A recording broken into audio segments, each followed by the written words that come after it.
Conseil des ministres s'est tenu ce mercredi 24 avril 2024 au Palais de la République sous la présidence du chef de l'État,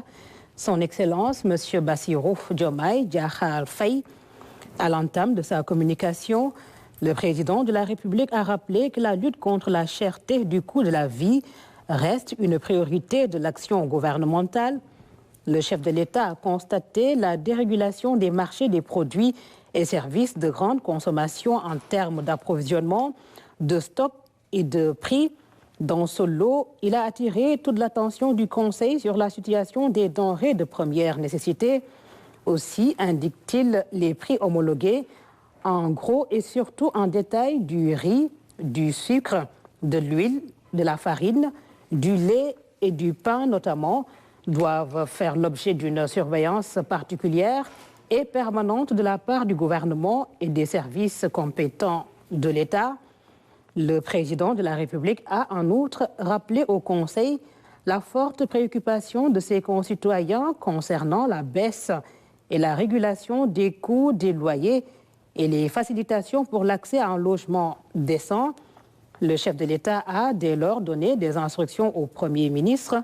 au ministre en charge du commerce et de l'industrie, des finances et du budget et de l'agriculture de lui proposer, avant le 15 mai 2024, un plan d'urgence opérationnel de lutte contre la vie chère, assorti de mesures hardies de baisse des prix des denrées de consommation courante, ainsi que de certains services essentiels. Le président de la République a, dans cette perspective, souligné la nécessité d'impliquer les associations de consommateurs, les industriels et les opérateurs économiques en vue de bâtir des consensus durables dans l'application effective de nouvelles mesures visant l'allègement du coût de la vie pour les ménages. Il a en outre insisté sur l'impératif d'assurer le contrôle permanent des prix sur le terrain et la maîtrise de toute velléité de spéculation, notamment à l'approche des grandes fêtes et événements religieux. Le chef de l'État a, à ce titre, demandé au Premier ministre de mettre en place à la primature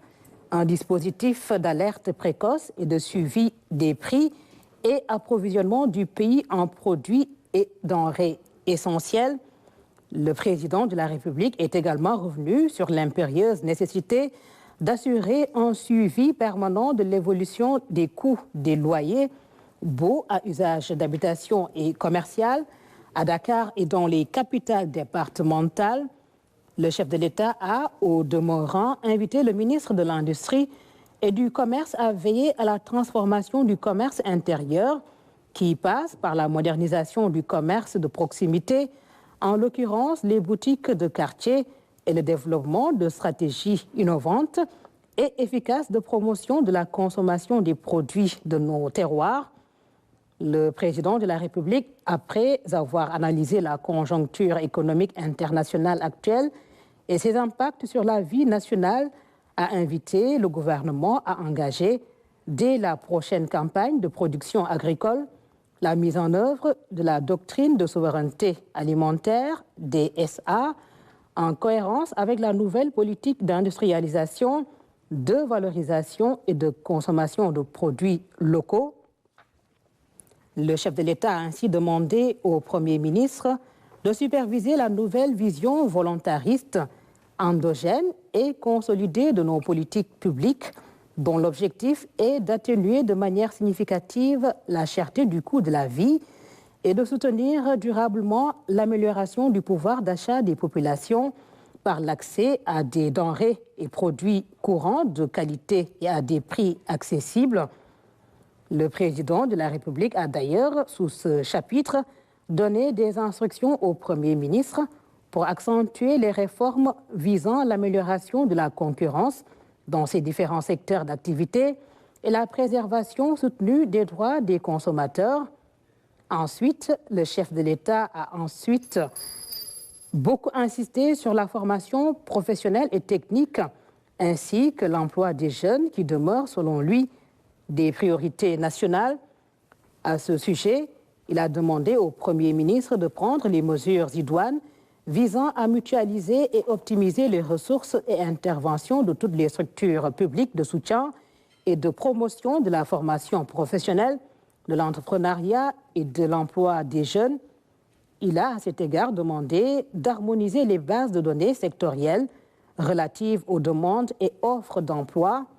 Le chef de l'État a demandé au Premier ministre et au ministre en charge des Finances, de la formation professionnelle, de l'enseignement supérieur et du travail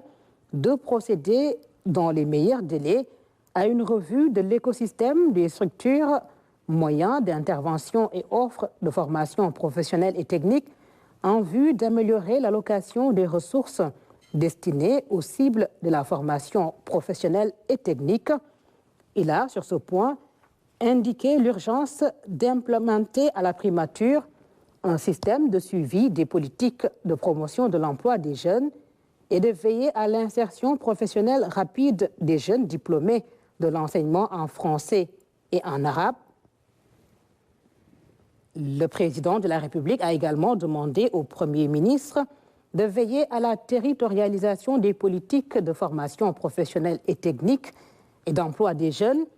Le chef de l'État a par ailleurs demandé au gouvernement d'engager avec les partenaires sociaux, les centrales syndicales, des travailleurs et le patronat, des concertations régulières pour une trêve sociale. Il a souligné la nécessité de procéder à l'actualisation consensuelle du Code du travail et de la Convention nationale État-employeur. Il a aussi appelé à la tenue, après le 1er mai, de la conférence sociale autour du thème majeur de l'employabilité et l'emploi des jeunes. Le président de la République a, dans le même élan, informé le Conseil des audiences qu'il a accordé le mardi 24 avril 2024 aux responsables des centrales syndicales les plus représentatives et aux dirigeants des organisations du patronat dans le cadre des concertations pour la consolidation de la stabilité sociale et des efforts collectifs de lutte contre la vie chère, la relance de l'économie nationale et la création d'emplois pour les jeunes. Le chef de l'État a aussi demandé au Premier ministre d'assurer avec chaque ministre concerné la coordination du suivi permanent de la prise en charge des doléances et recommandations des partenaires sociaux, centrales syndicales et organisations patronales. Le président de la République s'est également dit particulièrement soucieux du renforcement de la réconciliation nationale. Celle-ci passe, à son avis, par la justice dans le traitement adéquat des cas des victimes des événements de janvier 2021 à février 2024, notamment les familles endeuillées et les blessés. À cet effet, le chef de l'État a demandé au Premier ministre de mettre en place une commission d'indemnisation des victimes des événements de janvier 2021 à février 2024.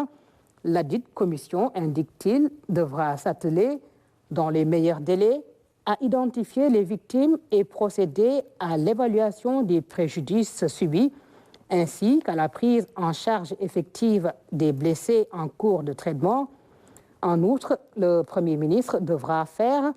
avec les ministres concernés, le point sur l'état d'avancement de ce dossier prioritaire dans les 15 jours en Conseil des ministres. Au titre de son agenda diplomatique, le président de la République est revenu sur ses visites de travail et d'amitié effectuées en République islamique de Mauritanie et en République de Gambie, successivement les 18 et 20 avril 2024. Le chef de l'État a remercié les présidents Mohamed Ould Cheikh El Razouani et Adama Barrow pour l'accueil exceptionnel et l'hospitalité généreuse qui lui ont été réservés, ainsi qu'aux délégations qui l'accompagnent dans ces deux pays frères. Les travaux très fructueux de l'étape de Nouakchott, a informé le président de la République, ont porté notamment sur le renforcement de la coopération en matière de défense et de sécurité à la frontière face aux menaces transversales que sont le terrorisme, la criminalité transnationale organisée, le trafic international de drogue et d'êtres humains, ainsi que la migration irrégulière, la redynamisation de la coopération en matière de pêche. À cet effet, le président Razouani a assuré que son pays est disposé à partager les ressources halieutiques et prôner un échange d'expériences en matière de gestion de ces ressources. Il a également invité les deux pays à une surveillance maritime commune renforcée pour faire face aux bateaux pilleurs. Le retard noté dans les travaux d'exécution du pont de Rosso, chaque partie étant invitée à lever les goulots d'étranglement. La coopération en matière d'énergie, l'accent a été mis sur le retard de 28 mois des travaux de GTA et la nécessité de constituer un seul bloc uni face à l'opérateur BP pour ne pas décevoir les attentes des populations. S'agissant de l'étape de la Gambie,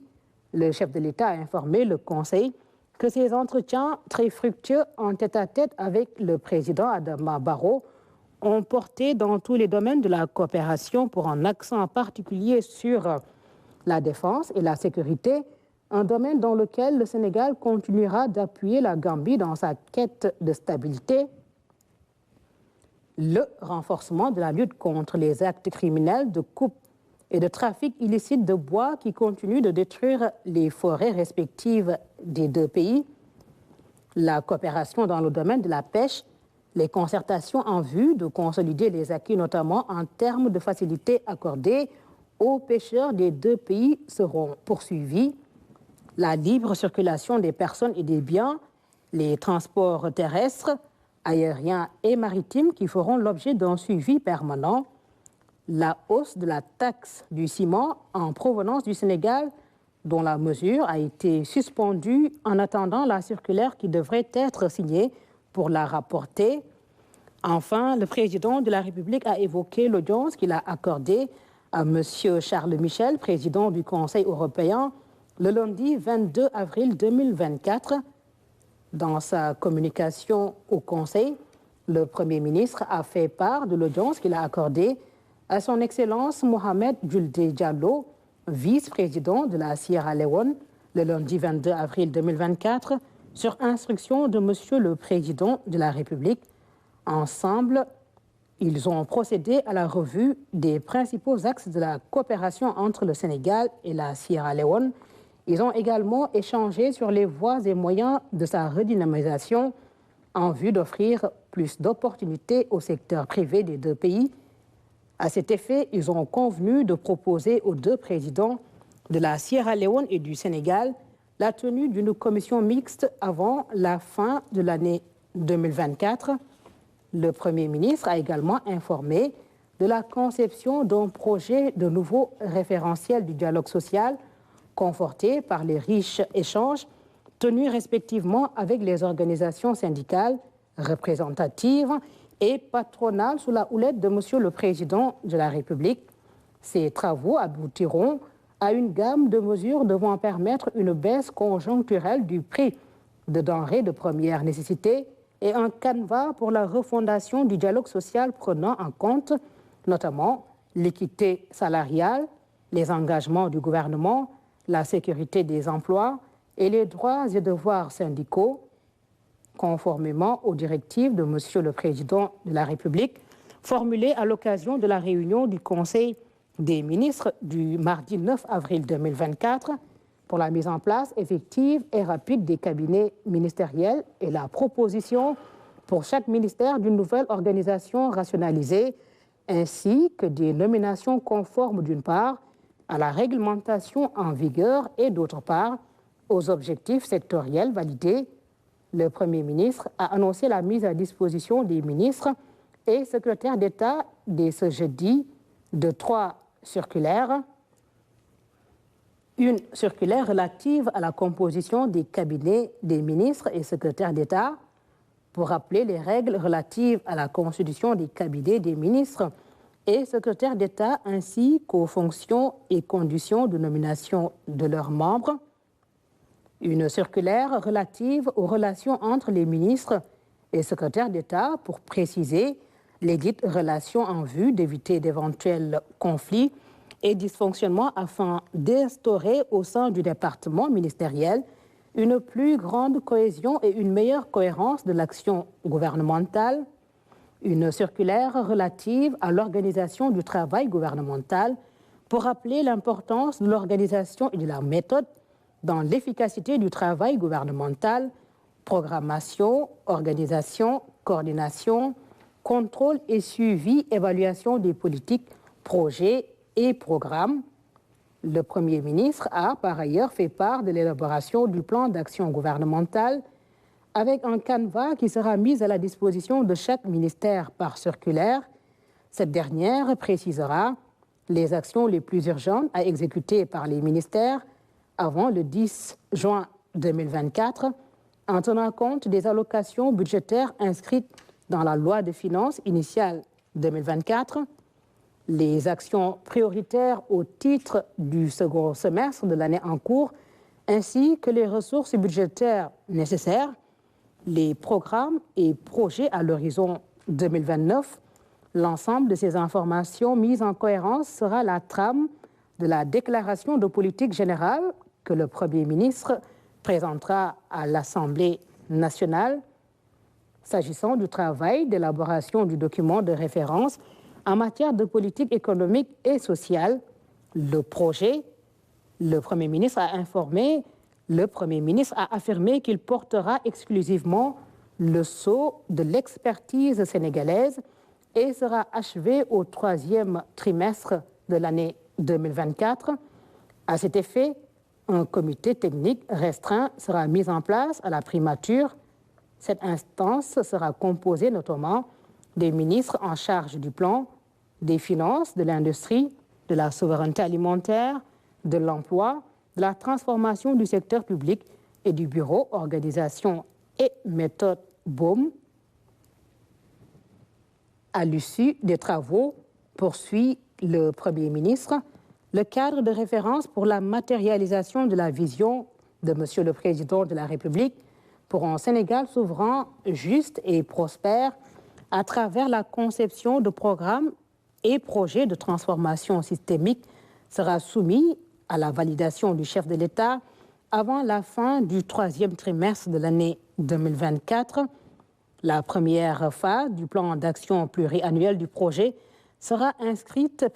précise-t-il, dans le projet de loi de finances initiale 2025 qui sera soumis à l'approbation de l'Assemblée nationale au début du mois d'octobre prochain. Et au titre des communications des ministres. Le ministre de l'Enseignement supérieur, de la Recherche et de l'Innovation a fait une communication sur la situation de l'enseignement supérieur et de la recherche. Le ministre des Pêches, des Infrastructures maritimes et portuaires a fait une communication sur la procédure de sélection d'un opérateur pour l'exploitation des chantiers navals de Dakar. Le ministre de la Famille et des Solidarités a fait une communication sur le lancement du projet de résilience et de développement communautaire de la vallée du fleuve Sénégal, PRDC-VFS, financé par la Banque mondiale. Le ministre de la Jeunesse, des Sports et de la Culture a fait une communication sur la mise en vente publique aux enchères de la bibliothèque du président Léopold Sédar Senghor en France. Le ministre de l'Agriculture, de la Souveraineté alimentaire et de l'Élevage a fait une communication sur la préparation de la Tabaski 2024,